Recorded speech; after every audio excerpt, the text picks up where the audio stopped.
Boa tarde, pessoal. Neste caso, bom dia, porque estou a gravar o vídeo para ser visualizado na quinta-feira de manhã para a turma do 11º ano. Espero que tenha corrido tudo bem com os vídeos de introdução à axonometria. Eu tentei fazer o melhor possível, penso que deu para perceber como é que funciona a matéria e hoje vamos reforçar isso e apresentar algumas coisinhas novas também, ok? Portanto, hoje enviei um TPC onde vocês apenas tinham que marcar 4 pontos, ok? Hoje tenho aqui um exercício em que vamos marcar vários pontos, não vamos marcar 4, vamos marcar muito mais do que isso, apenas para explicar e para reforçar como é que se deve marcar os pontos neste tipo de exercícios, ok? 4 pontos vão estar localizados no espaço, outros 4 pontos noutro lugar, outros 3 pontos noutro lugar e outros 3, que é para vocês conseguirem perceber através das coordenadas como é que podemos chegar a cada um dos pontos neste sistema, ok? Depois, no segundo vídeo, vamos introduzir uma pequena coisa nova, que até hoje falei um pouco com o Lourenço sobre isso na sala de estudo e tive pena que só tive 2 alunos na sala de estudo, eu esperava e contava estar com mais e espero que então na próxima quarta-feira estejam mais pessoas, porque é de extrema importância, porque já informei hoje nessa sala de estudo que haverá questão-aula para a próxima semana e, portanto, convém que na quarta-feira estejam todos para poder definir e tirar dúvidas sobre essa questão-aula. Vamos então fazer o exercício. Vamos começar hoje com isometria, que é a mais fácil, portanto, sabemos que a isometria tudo fica com 120 graus, cada um dos eixos.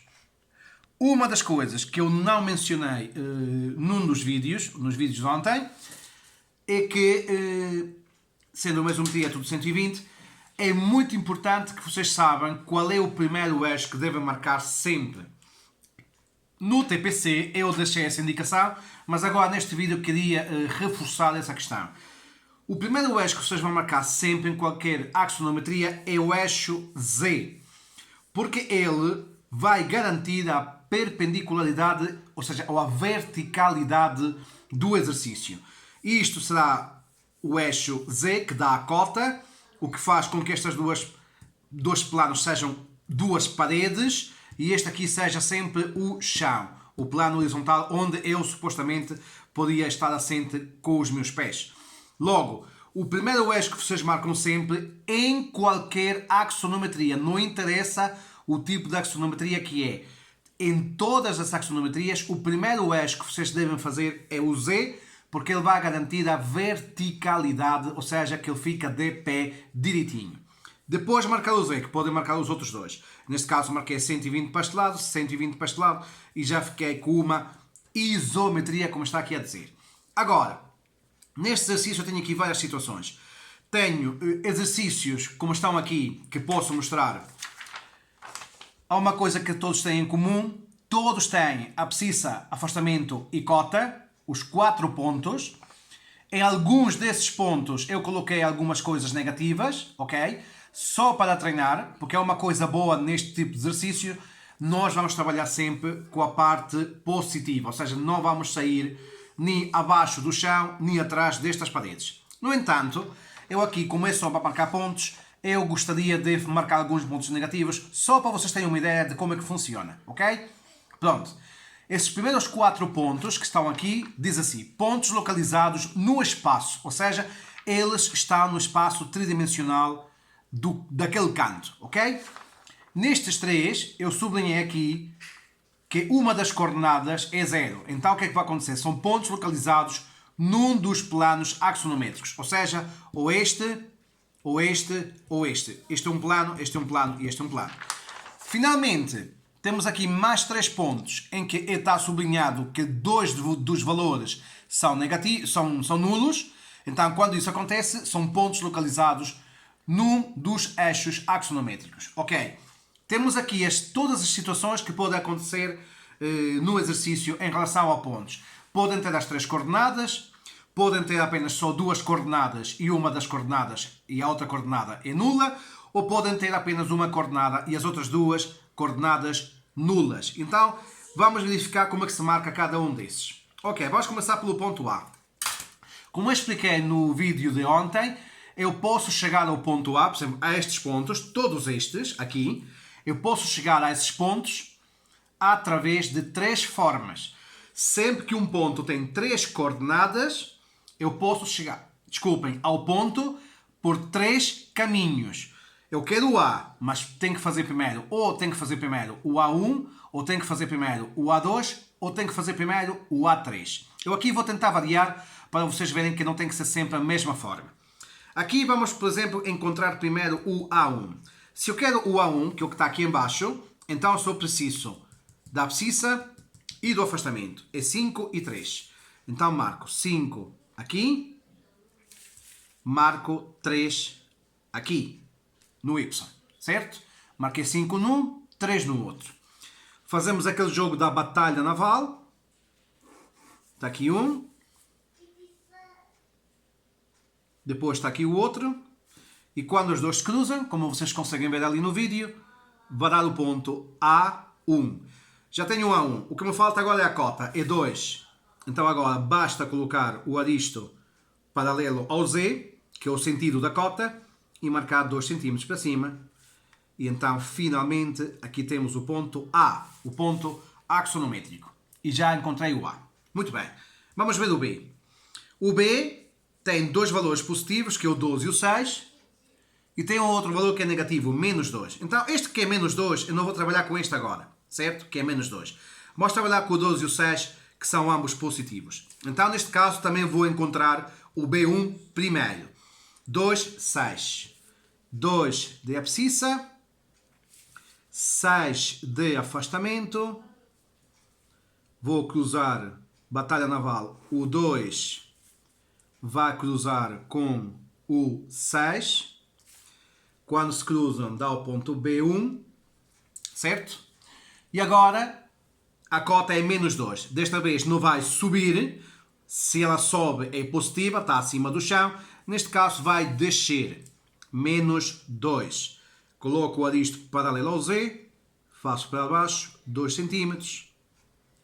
E aqui temos o ponto B. Então, o ponto B, desta vez, está abaixo do plano horizontal. Está abaixo, certo? Está aqui. Ele está a descer em relação à imagem que está no chão. Muito bem. O ponto C.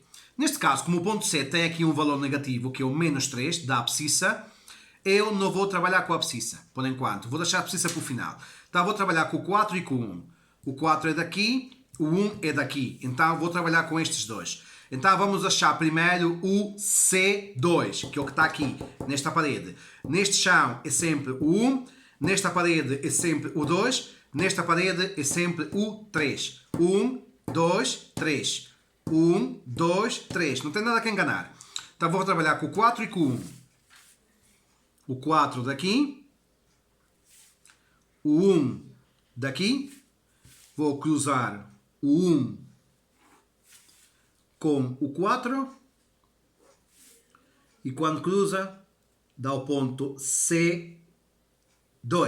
Ok? Temos aí o C2. E está na parede. O que acontece agora? Ele pode ir para a frente ou pode ir para trás em relação ao Y, certo? Se fosse para a frente é positivo, se fosse para trás é negativo. Como é negativo menos 3, vou pegar no ponto, colocar paralelo ao Y e marco 3 unidades atrás. Então aqui é que está o C. Então neste caso o C está atrás deste plano. Atrás do plano XZ. Está atrás. Muito bem. Ponto D tem aqui um valor que é negativo, a abscissa. Então vou deixar a abscissa para o final. Vou trabalhar com o 4 e com o 5, certo? 4 de afastamento, 5 de cota. 4 aqui, 5 aqui. Então aqui vou achar o D3, que é melhor. Vou achar o D3. Então marco 4 de afastamento, 5 de cota. Vou cruzar o 5 de cota com o 4 de afastamento,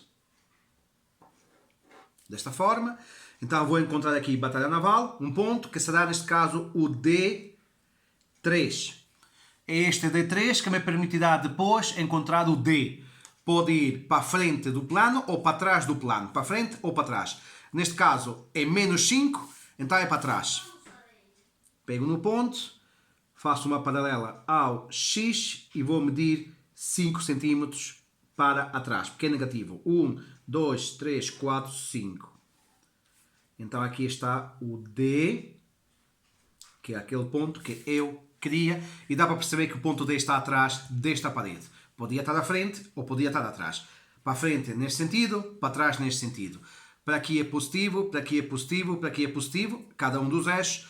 O que for para trás e para baixo é negativo. E neste caso eu marquei alguns pontos aqui negativos só para treinar. Não tem que se preocupar muito com os pontos negativos, porque nos exames tem vindo sempre tudo positivo e vou continuar sempre a fazer tudo positivo. Aqui é só mais uma brincadeira para vocês perceberem o que é o positivo e o que é negativo, ok? Agora, em relação a estes pontos, todos eles eu tive que fazer. Neste caso, tive que fazer o A1, tive que fazer o B1, tive que fazer o C2 e o D3. Ou seja, eu só consegui chegar a cada ponto porque eu fiz previamente ou o A1, ou o B1, ou o C2 ou o D3, certo? Ou seja, eu preciso fazer duas imagens do ponto para poder chegar à imagem que eu queria. Quando acontece isto aqui, já não é preciso fazer isso tudo. Porquê? Porque neste caso, sempre que um ponto tem apenas duas coordenadas e uma das coordenadas é 0, como está aqui em cima, isso automaticamente faz com que o ponto pertença ou ao chão, ou a esta parede, ou a esta parede. Vejam aqui, este ponto só tem afastamento e cota. É abscissa e cota e afastamento. Só tem o 5 e o 2. Então venho aqui, marco o 5 e marco o 2. Quando faço a batalha naval, vai acontecer isto. O 5 e o 2. Aqui vai estar o E1, que coincide com o E. Porquê que o E também está lá? Porque a cota é 0. Ou seja, sempre que um ponto tem apenas duas coordenadas, automaticamente está num dos planos. Ou está no plano XY, ou está no plano XZ, ou está no plano YZ. Porquê? Porque uma das coordenadas é nula. Todos estes pontos estão aqui em cima, vão estar ou no chão, ou nesta parede, ou nesta parede. O ponto F tem abscissa nula, não tem abscissa, só tem afastamento e cota. Afastamento e cota. Vai estar nesta parede. Então, vais marcar 3, por acaso já lá está, e 6. Então vou cruzar o 6 com o 3. Quando eles se cruzam, dá um ponto. Que neste caso será o F3, que coincide com o ponto F, porque ele está mesmo na parede. Estão a perceber? Fica na parede, não mexemos. Já está mesmo lá na parede. O ponto G não tem afastamento, só tem abscissa e cota. Abscissa e cota. Vai estar nesta parede. Tem que estar aqui, nesta parede. Então, 1 de abscissa e 7 de cota. Guilherme, mais baixinho, faz favor. Pois temos aqui o ponto G, está aqui na parede, porque só tem abscissa e cota, não tem afastamento. Então aqui está o G2, que por sua vez coincide com o ponto G, porque ele já lá está mesmo na parede, ok? Os outros 3 pontos são os mais fáceis de marcar. Porquê? Porque não têm uma coordenada nula, têm 2 coordenadas nulas. Sempre que um ponto tem 2 coordenadas nulas, diz assim, pontos que vão ficar localizados num dos eixos. Ou fica no X, ou fica no Y, ou fica no Z. Então o ponto H só tem 2 de afastamento. Então 2 de afastamento é aqui. Então aqui dá, por exemplo, o H coincide. Aqui tem 2 hipóteses. Podem coincidir com o H1 ou podem coincidir com o H3, que é a mesma coisa. Neste caso vou coincidir com o H1. Pronto. Ou seja, o ponto está mesmo no eixo Y. Está mesmo aqui. O ponto I tem 7 de abscissa e não tem afastamento e não tem cota. Então, 7 de abscissa está aqui. Então, aqui está o I, que coincide com o I1. Ou seja, o ponto I está mesmo no eixo X. Está aqui. Não sai daqui. Está mesmo no eixo X.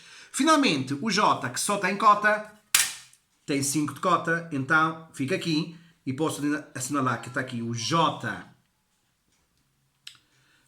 Desculpem, deixa-me só colocar aqui como deve ser, que era para fazer o J e fiz ao contrário. J, e neste caso coincide, podemos colocar com o J2 ou com o J3. Vou pôr com o J2. Mas se fosse com o J3 também podia ser, porque este ponto pertence às duas paredes ao mesmo tempo. Pertence a esta parede e pertence a esta parede.